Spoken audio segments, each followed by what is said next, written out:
सुशील मोदी चाहते ही नहीं है कि ताकत किसी और के पास जाए, इसीलिए सुशील मोदी हमेशा उस सत्ता को नीतीश के आसपास ही रखते और लगातार जो शीर्ष नेतृत्व है उसे इसको लेकर भ्रमित करते रहते थे। अब लालू यादव जब इस समीकरण में वापस आ जाते हैं और जब जोड़ घटाव आप करते हैं बिहार के मौजूदा समीकरणों को, तो नीतीश कुमार का पहुंचना, याद करिए पिछली बार भी लालू यादव जब नीतीश कुमार को इसी लवकुश समीकरण को साधने के लिए बोले थे तो नीतीश नहीं करना चाहते थे, लेकिन जब लालू ने नीतीश कुमार को भेजा तो नीतीश कुमार वाकई एक बड़े नेता उभर कर सामने आए और बाद में जो समीकरण बने सतीश कुमार, नीतीश कुमार, आपको याद ही होगा कैसे इन समीकरणों के बाद नीतीश कुमार लवकुश के छोटे नेता होते हुए बिहार के मुख्यमंत्री तक पहुंच गए।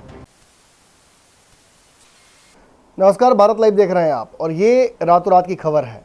आपको कल पता चला है कि लालू यादव अब बहुत जल्दी बिहार में होंगे। उन्हें बेल मिल गई है दुमका कोषागार वाले मामले में, अब वो रिहा हो रहे हैं और कहीं ना कहीं ये एक अंतरिम राहत है लालू परिवार के लिए, राजद समर्थकों के लिए, उन लोगों के लिए जो लालू यादव का इंतज़ार कर रहे थे बिहार में। आपने देखा कि पिछला चुनाव बड़ा मुश्किल था, राजद बहुत अच्छा प्रदर्शन करने के बावजूद सरकार नहीं बना पाई। कई लोगों ने इसे इस तरह से जोड़ा कि लालू प्रसाद यादव की गैरहाजिरी में राजद चाह कर भी अपने परफॉर्मेंस को सुधार नहीं पाई। सब कुछ ठीक रहा, लेकिन वो जो जोड़ तोड़, वो जो दिमागी कसरत करनी थी सरकार बनाने के लिए, वो नहीं हो पाई। अब बात यह है कि लालू प्रसाद यादव की वापसी हो रही है, नज़र तो सब पर है, सभी लोगों से बातचीत हो रही है, सभी ने इस मुद्दे पर बोला है, नीतीश कुमार भी इस मुद्दे पर कसमसाकर बोले हैं। इस सारी बातों का निचोड़ आज निकाल कर आपको देने वाले हैं और साथ ही साथ ये भी बताने वाले हैं कि आखिर लालू यादव के बिहार में एंट्री करते बिहार की राजनीतिक जो समीकरण है उस पर क्या असर पड़ेगा।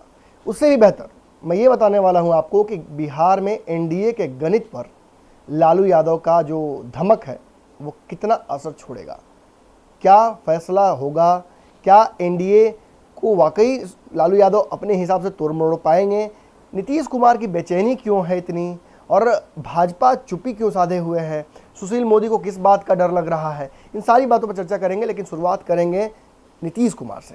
नीतीश कुमार ने जिस तरीके से उनसे पत्रकारों ने पूछा, एक लंबी चौड़ी मीटिंग हो रही थी बिहार में, लॉकडाउन को लेकर सर्वदलीय बैठक थी, सभी से बात उन्होंने की। जब मीडिया इस मौके पर उनसे पहुंचा, पूछने लगा कि लालू यादव की रिहाई भी हो गई है, उस पर आपको क्या कहना है, तो कुछ बातें उनके जहन से निकल कर वापस चली गई। बात स्पष्ट है, नीतीश कुमार लालू यादव को लेकर बहुत ज़्यादा ना तो खुशी दिखाना चाहते हैं ना गम दिखाना चाहते हैं। लेकिन एक बात आपको मैं बता दूं, लालू यादव के बिहार आने से नीतीश कुमार का कोई घाटा नहीं है, उल्टा फ़ायदा बहुत सारा है। आपको याद होगा सदन में किस तरह से लालू यादव के नाम को लेकर नीतीश कुमार ने यह कहा था कि तेजस्वी यादव तुम चुप रहो, तुम मेरे भाई समान मित्र के पुत्र हो, इसलिए तुम्हारी बातों को सुनता हूँ। ये इशारा था, ये कहीं ना कहीं भाजपा के लोगों के लिए भी इशारा था, ये राजद के लिए भी इशारा था और ये सर्व समाज को भी इशारा था कि लालू यादव और हम चाहकर भी अलग नहीं हो सकते हैं। एक इतना पुराना इतिहास रहा है, इतना पुराना एक दूसरे के साथ साथ राजनीतिक संघर्ष साथ में किया है, वो ख़त्म नहीं हो सकता। ऐसे में लालू यादव की बिहार में एंट्री नीतीश कुमार के लिए हमेशा सुखद ही रहेगी। चाहे नीतीश कुमार पर लालू कितने भी हमलावर हों, एक मर्यादा है जिसे वो हमेशा लांघते नहीं हैं। वहीं बात करते हैं अब भाजपा की। देखिए, मौजूदा स्थिति में भाजपा नीतीश कुमार को लेकर बहुत ज़्यादा आशान्वित नहीं है, लेकिन नीतीश भाजपा की मजबूरी है। बिहार में सियासत में अगर बने रहना है, सत्ता की मलाई साथ में चाहना है, तो इसके लिए नीतीश कुमार का चेहरा भाजपा के लिए बहुत ज़रूरी है। भाजपा के साथ सबसे बड़ा एक समस्या ये रहा है कि पिछले 15-20 सालों में भी लगातार नीतीश के साथ सत्ता में आने जाने के बावजूद भी भाजपा कभी भी बिहार में अपने लिए एक चेहरा, सीएम का चेहरा नहीं बना पाई। इस दौरान उन्होंने कई लोगों पर दाव लगाए, लेकिन ये सारे दाव फेल हो गए। बताया जाता है कि भाजपा जानती थी कि कहीं ना कहीं सुशील मोदी इसके लिए जिम्मेवार है। सुशील मोदी चाहते ही नहीं है कि ताकत किसी और के पास जाए, इसीलिए सुशील मोदी हमेशा उस सत्ता को नीतीश के आसपास ही रखते और लगातार जो शीर्ष नेतृत्व है उसे इसको लेकर भ्रमित करते रहते थे। लेकिन सुशील मोदी को पहले ही जब साइडलाइन कर दिया गया तो लगा इस बार नीतीश कुमार को बाईपास करके भाजपा बिहार में अपना जो कहा जा सकता है एक लाल चलो का प्लान या आत्मनिर्भर भाजपा बिहार में उस प्लान को एग्जीक्यूट करने की कोशिश करेगी। लेकिन आपको पता है कि इसमें कई डेंट्स लगे। अभी फिलहाल जो बंगाल चुनाव चल रहा है, इसमें उम्मीद जरूर लोग कर रहे हैं, भाजपा के लोग भी उम्मीद कर रहे हैं कि अच्छा रिजल्ट आएगा, लेकिन कागज पर से जब हम अलग हटते हैं और ज़मीन पर उतरते हैं तो हमें नज़र आता है कि ममता बनर्जी बहुत आसानी से वापसी कर रही है। अब हो सकता है मैं गलत हूँ, लेकिन ये आकलन मेरा ही नहीं है, बल्कि कई बड़े विशेषज्ञ जो पत्रकार हैं, जो पॉलिटिकल विश्लेषक हैं, उनका भी है। और ये आम अवधारणा भी है कि भाजपा मेट्रो सिटीज़ में वापसी नहीं कर पा रही है। इस जगह को ही छोड़ देते हैं, इस चर्चा को। अब आगे बढ़ते हैं। जब भाजपा लगातार बैकफुट पर है, किसान आंदोलन को लेकर बैकफुट पर है, जिस तरह से कोरोना का महामारी बढ़ता जा रहा है पूरे देश में, उस पर बैकफुट पर है, इन सारी चीज़ों पर जब भाजपा बैकफुट पर है और नीतीश कुमार जब लगातार अपने समीकरणों को साध रहे हैं, कभी लवकुश साध ले रहे हैं, कभी जो एक दुख का जो कहीं ना कहीं विधायक इधर छटके हुए थे, चाहे जमा खान हो, सुमित सिंह हो, या लोजपा के एकमात्र विधायक जो थे वो हो, इन सभी को जब अपने पाले में नीतीश कुमार कर लेते हैं तो भाजपा के लिए थोड़ी चिंता का विषय बन जाता है। अब भाजपा साथ में है, लेकिन भाजपा को पता है कि नीतीश कुमार के समीकरणों के तहत वो सक्सेसफुल होते जा रहे हैं। वैसे भी जब बहुत बड़ी लड़ाई हो रही हो बहुत सारे देशों में, क्रिकेट वर्ल्ड कप ही मान लीजिए, और जब एक टीम लगातार जीतती हुई बांग्लादेश, न्यूजीलैंड और अफ्रीका और होते हुए आए सेमीफाइनल तक, तो आपको उस पर नज़र बनाई रखनी पड़ती है। भाजपा नीतीश कुमार पर इस तरह की नज़र बनाई हुई है। कहीं ना कहीं भाजपा उम्मीद में थी कि अगर जो चुनाव है, अभी भी अगर चुनाव अगर अच्छे से बीतते हैं, बंगाल के चुनाव में रिजल्ट अच्छा आता है, तो भाजपा नीतीश को लेकर कोई बड़ा फैसला ले सकती है या कोई बड़ी रणनीति को एग्जीक्यूट कर सकती है। लेकिन फिलहाल ऐसा होता नहीं दिख रहा है। इसी का फायदा नीतीश कुमार को मिल रहा है, इसी का फायदा नीतीश कुमार बिहार में उठा रहे हैं और अपने असमय के घोड़े, चाहे अशोक चौधरी हों या अब तो उन्होंने बहुत लोगों को साथ में जोड़ लिया है, अब कहीं ना कहीं जो उपेंद्र कुशवाहा हैं वो भी उनके लिए काम कर रहे हैं, उनकी पार्टी के विस्तार के लिए लगातार वो बयान भी दे रहे हैं कि राष्ट्रीय स्तर की पार्टी बनाना है नीतीश कुमार की पार्टी जदयू को। तो ये सारे इशारे भाजपा के लिए थोड़े कठिन हैं। भाजपा समझ रही है कि आने वाले वक्त में नीतीश कुमार फिर उतनी ही ताकतवर हो जाएंगे जितना कि पहले थे, और फिर चाह कर भी हम 2015 से आगे नहीं बढ़ पाएंगे। 2015 में भाजपा की कैसी स्थिति हुई थी आपको पता होगा। अब लालू यादव जब इस समीकरण में वापस आ जाते हैं और जब जोड़ घटाव आप करते हैं बिहार के मौजूदा समीकरणों को, तो नीतीश कुमार का पहुंचना, याद करिए पिछली बार भी लालू यादव जब नीतीश कुमार को इसी लवकुश समीकरण को साधने के लिए बोले थे तो नीतीश नहीं करना चाहते थे, लेकिन जब लालू ने नीतीश कुमार को भेजा तो नीतीश कुमार वाकई एक बड़े नेता उभर कर सामने आए। और बाद में जो समीकरण बने सतीश कुमार, नीतीश कुमार, आपको याद ही होगा कैसे इन समीकरणों के बाद नीतीश कुमार लवकुश के छोटे नेता होते हुए बिहार के मुख्यमंत्री तक पहुंच गए। अब फिर से जब नीतीश कुमार इस समीकरण को साधने की कोशिश कर रहे हैं और लालू यादव का छौका इस समीकरण में पड़ जाएगा, तो मानकर चलिए कि बिहार में नीतीश कुमार का सिक्का और मजबूत ही होगा। हाँ, एक बात जरूर है, अब जब तेजस्वी यादव के साथ नीतीश कुमार जो दावपेच खेलते हैं, वो दावपेच अगर लालू के साथ वो खेलना चाहेंगे तो लालू इतने भी राजनीति में कच्चे नहीं है कि वो समझ नहीं पाए। आपको पता होगा जिस वक्त नीतीश कुमार और भाजपा की सरकार बनी थी उस वक्त ही लालू यादव के कहा था तथाकथित रूप से, लेकिन इस बात को लेकर कोई प्रूफ सामने नहीं आया, लेकिन हाँ, जो विधायक जिनको तोड़ने की कोशिश लालू यादव ने की थी उन्होंने साफ तौर पर यह आरोप लगाया था कि लालू यादव का फ़ोन रांची से आता है कई विधायकों को, भाजपा के और जदयू के, और उनको ये फ़ोन आकर उनको कहा जाता है कि आप टूट जाइए, तोड़ कर लाइए, और जब सरकार बनाने की कोशिश की जाएगी भाजपा की तरफ से तब आप रिवर्स वोटिंग कर दीजिए या एंटी वोटिंग कर दीजिए और सरकार को गिरा दीजिए। तब कहा जाता है कि सरकार को लेकर भाजपा भी काफ़ी सुनिश्चित थी, भाजपा भी काफ़ी आसान्वित थी कि नीतीश के साथ सरकार चला लेंगे और नीतीश के साथ नीतीश को दबा भी लेंगे, और कहीं ना कहीं जो गृह विभाग है या पंचायती विभाग है, इन सारे विभागों को अपने पास करके हम ताकत बिहार में अपने पास रख लेंगे। लेकिन नीतीश कुमार ने इन सभी चीज़ों को पहले ही समझ लिया और अपनी ताकत बढ़ाने लगे, जिसकी वजह से भाजपा बैकफुट पर जाने लगी। लेकिन लालू यादव ने पिछली बार जो करने की कोशिश की थी, क्या वो दोबारा नहीं कर सकते हैं? जब वो बिहार में खुद मौजूद होंगे, कहीं ना कहीं लगी से घास काटने की कोशिश उन्होंने की थी, लेकिन जब खुद यहाँ वो मौजूद होंगे तो ये कहना बड़ा मुश्किल होगा कि कितने नेताओं को वो इन्फ्लुएंस कर सकते हैं। बताया जाता है कि सभी पार्टियों में लालू यादव के समर्थक हैं, जिन पार्टियों में लालू यादव के समर्थक नहीं हैं वहाँ भी उनकी चर्चाएँ खूब होती हैं। जब बिहार में लालू यादव खुद मौजूद होंगे तो आप खुद जोड़ लीजिए कि आखिर राजद को कितनी सीटों की आवश्यकता है, लेफ्ट की पार्टियां हों या राइट की पार्टियां, सभी पार्टियों में लालू यादव का क्रेज उतना ही है। और नीतीश कुमार को सत्ता से अगर विमुख करना है, इसके लिए उन्हें बहुत कुछ करने की आवश्यकता भी नहीं है। फिलहाल अपनी ही सीटों पर अगर वो फोकस करते हैं और फिर जिस तरह से उन्होंने चुनाव के जस्ट बाद कोशिश की थी कि एनडीए के लोगों को तोड़ लेने की, वो यहाँ आने के आगे फिर से ऐसा प्रयास कर सकते हैं।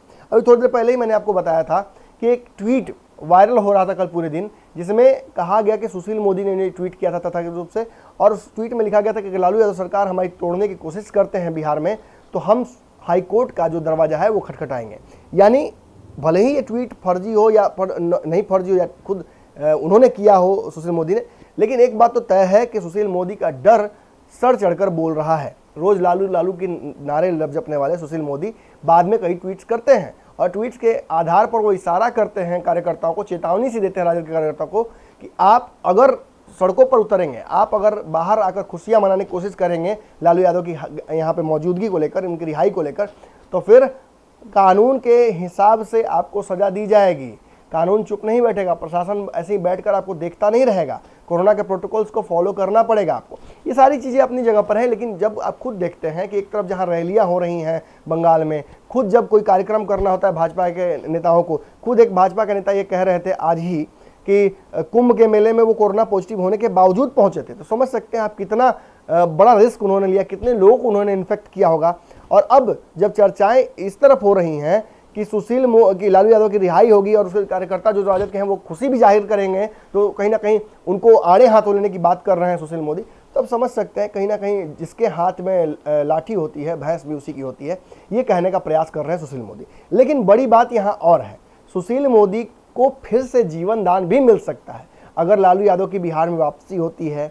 हालांकि अभी कुछ दिनों तक तो मुझे उम्मीद नहीं है कि वो राजनीतिक रूप से एक्टिव भी होंगे अगर आते हैं तो, लेकिन बयानों के माध्यम से सुशील मोदी या भाजपा या नीतीश कुमार पर उनके हमले जारी रहेंगे, और इन हमलों की वजह से सुशील मोदी को अगर पुनः जीवन दान मिल जाता है तो ये कोई बड़ी बात नहीं होगी।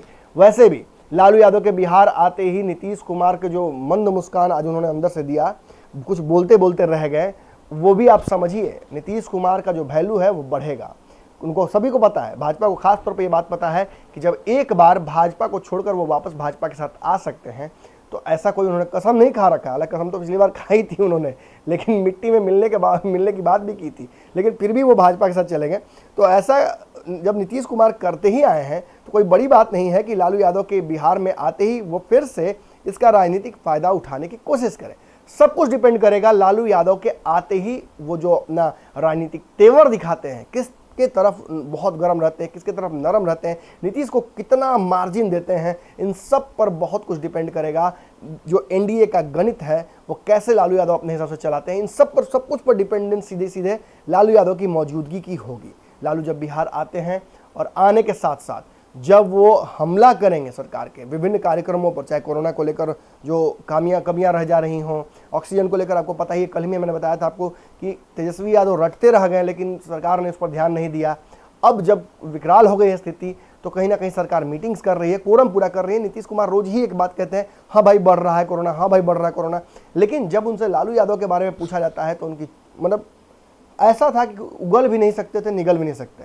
और ये स्थिति कब आती है, अगर आप ठेठ समझते हैं तो आपको पता होना चाहिए कि ये स्थिति जो उगलने और निगलने की तब आती है जब बराबरी से पाला पड़ता है। नीतीश कुमार को पता है कि लालू यादव कितने मजबूत हैं बिहार में, मगरमच्छ में जैसे पानी में होता है उसी तरह से लालू यादव बिहार में आते ही मजबूत हो जाते हैं। राजद के लोगों का भी मनोबल बढ़ता है। वो नेता जो लालू यादव की गैरहाजिरी में थोड़े कमज़ोर महसूस कर रहे थे, उनको भी फिर से जीवन मिल सकता है। और याद रखिएगा, कई लोगों को तोड़ जोड़ कर नीतीश कुमार ने इस बार समीकरण बनाया है, भाजपा ने भी ऐसा ही किया है।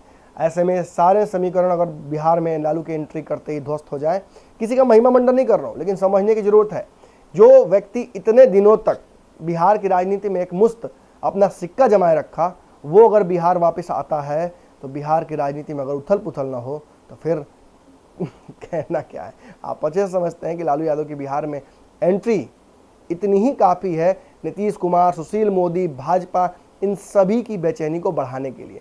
लेकिन हाँ, ये जरूर बात है, मैं स्पष्ट आपको कह दिया आज कि फ़ायदा इसमें सीधे तौर पर सुशील मोदी और नीतीश कुमार का दिखता है। आगे चल के कौन सी रणनीतियाँ किस आधार पर, देखिए हो सकता है कि सब कुछ टाइमिंग का भी खेल हो, नीतीश कुमार भी हो सकता है इसी समय का इंतजार कर रहे हों। पिछली बार भी जब लालू के इशारे पर ही अपने लोगों समीकरण को साधने निकले थे, तो इस बार भी ऐसा कुछ नहीं है कि हो सकता है कि लालू यादव के इंतजार में ही वो बैठे हों। लेकिन इन सारी समीकरणों पर हमारी नज़र बनी रहेगी। आपकी नज़र भारत लाइव पर होनी चाहिए। रातों रात का आज का सिलसिला आपको कैसा लगा जरूर बताइएगा। दिन भर खबरों का सिलसिला भी जारी रहेगा, तो तो आपको अगर हमारी खबरें प्राप्त करनी है तो इस चैनल को सब्सक्राइब कर लेना चाहिए। और हाँ, आप देख सकते हैं कि मैं भी होम क्वारंटीन्ड हूँ। कुछ सिम्टम्स हमारे ऑफिस में भी कुछ लोगों को हो गया। वैसे ही हमने कैपेसिटी कम रख कर रखी थी, लेकिन कुछ लोगों को फिर से लगा कि सिम्टम्स हो रहा है, तो हमने लोगों को घर से काम करने के लिए अलाउ कर दिया है। आप भी, हम उम्मीद करते हैं कि बहुत स्वस्थ होंगे और बहुत सुरक्षित होंगे। ऐसी स्थिति में रहिए जहाँ से आप अपने परिवार के लिए एक डेंजर पोज ना करें। सोशल डिस्टेंसिंग और इन सब चीज़ों की बात तो लगातार फ़ोन पर और टेलीफोन पर और सरकारी एड्स में सुन ही रहे हैं, लेकिन हाँ, हमारी राय भी यही है कि आप फिलहाल जितना भी बचा सके खुद को बचाइए। बाहर निकलने का जरूरत नहीं है। खबरें आपको घर में ही मिल जा रही हैं। कोशिश कीजिए कि कोई समस्या हो तो हमारे कमेंट सेक्शन में आकर बोलिए, ताकि हम आपकी बात को सरकार तक भी पहुँचा सकें। धन्यवाद। अगर ये वीडियो पसंद आई और वह बिहार के राजनीति और बिहारियत से सरोकार रखेनी तो सब्सक्राइब बटन दबा के चैनल के सब्सक्राइब कर ली। ओजे एगो घंटी बा, ओकरा बटन दबा देला से कुल सटीक और मारक खबर रुआ मुफ्त में मिल जाई। अगर रुआ पत्रकारिता के हमनी के नया प्रयोग में सहयोग कर चाहतानी तो ज्वाइन बटन दबा दी। पेटीएम नंबर नोट कर ली 9386816700। धन्यवाद।